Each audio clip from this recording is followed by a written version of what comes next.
Надо заснять видео. Это Урса-Махор. Что это значит? Это большой медведь. Мы... Большой медведь. Это нет. Да. Нет, вон там большая медведица. Так, мы готовимся делать фейерверк, да?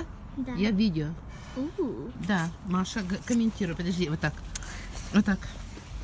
Так, Мы приготовимся сделать фейерверк. так. Прям так. Давай покажем, продемонстрируем сначала. Значит, в прошлый раз мы эти использовали. Так, Но проблема была, что папа не читал Не инструкции, так. и фейерверк, Не получился не очень. нет, он получился очень хорошо на земле. Ясно. Значит, Не говори ничего. значит, если я скажу на пол, тогда Так, нам все надо ложимся. вот так, нам надо вот так. Все понятно. Мы проходим инструктаж. Все, готовимся.